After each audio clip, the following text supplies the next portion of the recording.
Boa tarde, bem-vindos a mais uma edição do Lado Lunar, um programa que revela o outro lado das celebridades da nossa academia. Hoje temos connosco o professor João Carrola. Boa tarde, professor. Obrigada por ter aceito o nosso convite. Vi no seu site Aprecio Fotos, um gosto antigo facilitado pelas máquinas digitais. Como é que explica a sua relação com a fotografia? Olá, boa tarde.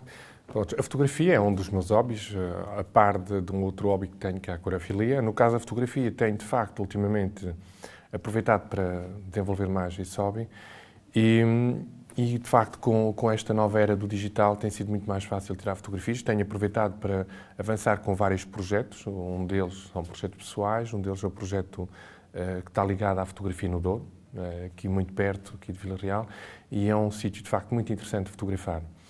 Tenho feito muitas fotografias ultimamente lá e de facto, a fotografia permite, para além de ser um hobby, permite também realizar uma série de fotografias depois que também eu utilizo noutras áreas, que utilizo depois também nas aulas. Eu vi nomeadamente essas fotos do Douro, vi fotos de Galafura, fotos do campus da UTAD. O que é que mais gosta de fotografar? Pronto, tal como eu estava a explicar, eu tenho vários projetos, um deles é o do campus. Eventualmente o projeto do campus será o primeiro grande projeto que tive, a fotografar o campus. No início as fotografias eram tiradas ao fim de semana. É engraçado que o hobby da fotografia cruza-se com o dos aquários, porque as primeiras fotografias que eu tirei no campus eram tiradas ao fim de semana, aos sábados e domingos, que era a altura em que eu vinha dar de comer aos peixes. Nós temos uma sala de investigação com peixe. Na altura, basicamente, eram tilápias. Neste momento, temos também peixes do rio. E quando eu vinha ao fim de semana dar de comer aos peixes, aproveitava para tirar umas fotografias no campus. Começou um bocado assim. Por isso é que as primeiras fotografias do campus não têm ninguém. Não tem gente, não tem carros, porque eu aproveitava essas vindas à UTAD para fazer fotografia. Dentro das áreas que eu gosto de fotografar, eu fotografo muitas coisas diferentes. A vida animal é um tipo de fotografia que me interessa muito. Acaba por ser um bom complemento, em termos fotográficos, para as aulas de zoologia que dou. Desde cobras, anfíbios, répteis, eventualmente insetos, como as borboletas, tenho feito muita fotografia, que acaba por ser muito útil para mostrar também aos alunos. Então, portanto, consegue aliar bem a sua área de investigação com a fotografia? Neste caso, no caso do ensino, há uma sobreposição entre a fotografia que faço e depois, como hobby, e a utilização das fotografias depois nas aulas que dou. Em termos de investigação, também há uma sobreposição. Muitas fotografias que faço no campo, quando vamos para o campo, nas saídas de campo, tanto no rio como nos estuários, essas fotografias são importantes depois para associar à investigação que estou a fazer também. E tem aquela fotografia que mais se orgulha, que diga, fui eu que tirei com muito orgulho? É muito complicado. Há muitas fotografias boas. Não tenho nenhuma fotografia que possa dizer esta de facto é a melhor delas todas. Não. Tenho algumas fotografias que eu acho muito bonitas, no meio de muitas fotografias que já tirei, mas não tenho nenhuma assim que seja assim tão relevante para já. Já fez alguma exposição ou pensa fazer?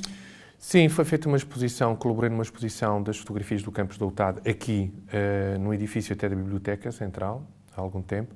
Participei numa exposição com fotografias do campus da UTAD no Teatro de Vila Real, na sala de exposições.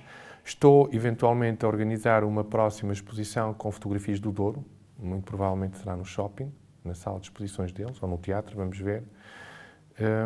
E agora, mais recentemente, eventualmente, até para ser mais concreto, ontem à noite saiu um artigo numa revista de fotografia com o trabalho que desenvolvi na lagarada tradicional Sendin. O trabalho saiu ontem à noite, às 11 da noite, é um trabalho fresquinho, mas é um primeiro artigo fotográfico que temos planeado na próxima revista de Focal Photovision, um trabalho sobre o Douro e espero a breve prazo poder apresentar um trabalho sobre o campus da UTAD. Sobre o desenvolvimento e sobre todo o processo de uma vindima, certo? O caso da lagarada tradicional, sim, foi de facto o projeto que foi representado nesse artigo. O que foi feito foi basicamente a Câmara Municipal de Miranda do Douro com a Cooperativa Agrícola de Ribadouro organizaram uma vindima à moda antiga. Com o transporte dos cestos antigos era feito por burros e mulas e tentaram seguir a tradição toda e fazer uma vindima como se fazia há 40 ou 50 anos atrás. Foi bastante interessante e pronto, e acabei por fotografar o evento e foi isso que foi apresentado no artigo que saiu ontem à noite na revista e que está disponível Está disponível online na internet, no site da Focal Photovision. Como é que começou o gosto pela fotografia? Bom, o gosto, eventualmente, é um gosto antigo, não é? O problema é que, no início, enfim, a disponibilidade financeira era pequena, trabalhava-se, e as pessoas não investiam muito em fotografia, muito menos em equipamento, andava-se com máquinas muito simples. O problema é que as máquinas, como vocês devem saber, eram basicamente máquinas que trabalhavam analógicas a rolo. O processo era caro, as máquinas não eram muito boas, e eu lembro da primeira máquina que comprei, tinha autofocos. Comprei em França e era uma máquina já avançada, tinha autofocos e as focas não ficavam desfocadas e foi um grande avanço. Uma máquina barata. Claro, depois com o digital as pessoas investiram muito mais, gasta-se muito mais em equipamento fotográfico, muito equipamento e pouca informação. Significa que há muita gente com boas máquinas e as fotos, de facto, ficam aquém do que podiam ser, porque as pessoas não têm informação suficiente para poder trabalhar com essas máquinas e mesmo com as máquinas compactas, pequenas, as pessoas, de uma maneira geral, não têm informação para poder aproveitar a máquina, mas nem sequer conhecem bem a máquina, porque acontece muito que as pessoas nem se dão ao trabalho de ler o manual de instruções da máquina. Não conhecem a máquina, logo à partida, sem formação, sem conhecer bem a máquina, é muito difícil tirar fotografias com qualidade. E disse-me que no início tirava só fotografias ao fim de semana, porque vinha dar de comer aos peixes. Atualmente a máquina é um objeto pessoal que anda sempre consigo? Sim, as coisas mudaram. Na altura andava com a máquina basicamente ao fim de semana, durante a semana não tirava, eventualmente até por alguma vergonha de andar a tirar fotos durante a semana. Um bocado isso. Hoje, menos, mas a máquina costumo andar com ela principalmente quando vou almoçar. Significa que quando vou à cantina ou quando vou ao restaurante, levo a máquina, ando com a mochila e aproveito para tirar fotos de um campus humanizado, que é muito mais bonito do que aquelas fotos antigas, só com jardins e sem carros. E fala-me um pouco do seu projeto do Douro, de fotografar o Douro. Bem, isto é um projeto pessoal que foi aparecendo. Eu já vivo em Vila Real há muitos anos, mas de facto a paixão pelo Douro é recente. E tenho-me apercebido que o Douro tem muito para mostrar, é uma área muito bonita de fotografar. Somos privilegiados pela área em que estamos inseridos? Sim, estamos muito perto. Eu tenho que admitir que não conhecia o Douro. Passava, mas não conhecia.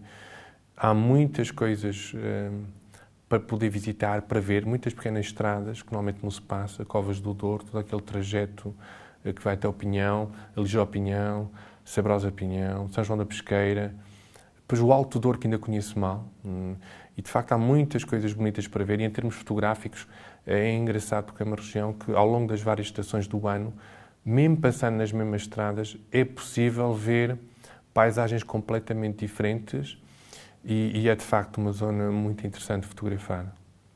E fala-me um pouco sobre, sei que colabora e que está a trabalhar na Ciência Viva. Fala-me um pouco sobre isso. Sim, eu tenho alguma colaboração com o Ciência Viva aqui da UTAD, na divulgação um bocado da investigação que fazemos. Tenho alguma colaboração com o Centro Ciência Viva de Proença, onde na altura se instalaram alguns aquários. Tenho tido alguma preocupação em colaborar, é um bocado esse o objetivo das universidades, divulgar o que se faz e colaborar com as instituições que de facto precisam da nossa ajuda. Foi o que aconteceu com o Centro Ciência Viva de Proença, onde se montaram um sistema de aquários, e também fazer alguma educação ambiental, porque para além da fotografia tenho um hobby dos aquários, da aquariofilia, e que está também diretamente ligado à investigação que faço. A investigação que estou a desenvolver neste momento pretende estudar o efeito da poluição na saúde dos peixes. Temos duas áreas de trabalho, em águas doces, não é? Em rios e em estuários. Eu tenho trabalhado bastante em estuários, tentar perceber de que forma é que a poluição de facto tem afetado os peixes, mas o nosso departamento também tem uma outra área de investigação focada mais em estudos de laboratório, com a professora Marisa Monteiro e não só, e aí temos de facto uma série de sistemas de aquários. Na altura eu instalámos uma série de sistemas para estudar de facto o efeito da poluição em condições controladas em tilápia. Significa que nós temos esta questão dos aquários em termos de investigação em condições controladas no laboratório e depois temos também estudos de campo onde tentamos perceber de facto o que é que a poluição provoca em condições reais na saúde dos peixes. E depois tentar perceber também de que forma é que isso pode ser depois um problema para a saúde humana. Uma das disciplinas que dou é a toxicologia alimentar e, de facto, a contaminação dos ecossistemas está diretamente relacionada com a contaminação das cadeias tróficas. E a contaminação das cadeias tróficas e poluição das águas acaba por ter um efeito, eventualmente, grave, ou poderá ser potencialmente grave na saúde humana, como é lógico. E o que é que podemos fazer para combater esse flagelo? Bem, isto não é um flagelo, porque todos nós poluímos, todos nós somos consumidores, mais ou menos consumidores, todos nós temos computadores, telemóveis, etc. Tudo isso, não é, envolve também uma indústria que acaba por poluir. O objetivo seria tentar minimizar, de facto, a poluição, mas, de facto, nós também somos um bocado responsáveis pela poluição dos ecossistemas, como consumidores, e o que, de facto, se deveria fazer era tentar minimizar o impacto da indústria nos ecossistemas e tentar trabalhar numa ótica mais de um desenvolvimento sustentável, isto é, ter mais preocupação em preservar o ambiente, os ecossistemas, sem esquecer que nós precisamos das indústrias e das atividades humanas para que a economia possa funcionar corretamente. Então, temos que arranjar aqui um meio termo entre a necessidade que nós temos da nossa sociedade de consumo poder funcionar, mas sempre com a preocupação de manter o ecossistema, digamos, o menos contaminado possível, mas o mais importante é deixar, de facto, o planeta em condições habitáveis às gerações vindouras. E é uma pessoa que já passou por muito, já participou em muitos projetos, estudou na UTAD. Acha que o facto de ter feito Erasmus em Espanha beneficiou esse aspecto? Enfim, eu estudei na UTAD, gostei muito de estudar cá. A minha experiência como Erasmus em Espanha foi muito interessante, foi eventualmente das maiores experiências como estudante que tive. Na altura que fui de Erasmus não estava muito na moda. Ir de Erasmus era uma coisa muito inovadora, até estranha.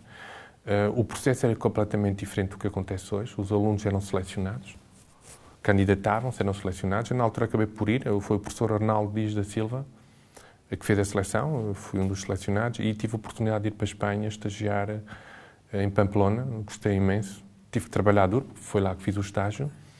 Foi complicado porque o estágio teve que ser escrito em espanhol, então eu tinha que ler os artigos em inglês. Em inglês tentava perceber aquilo em português e depois tinha que passar aquela informação toda de português para espanhol. Eu pensava que, de facto, sabia espanhol, mas percebi depressa que escrever espanhol é muito mais complicado do que se pensa. Lá consegui acabar o estágio, mas foi uma experiência muito interessante lá no País Basco e muito enriquecedora e, de facto, aconselho aos alunos a irem de Erasmus, sim.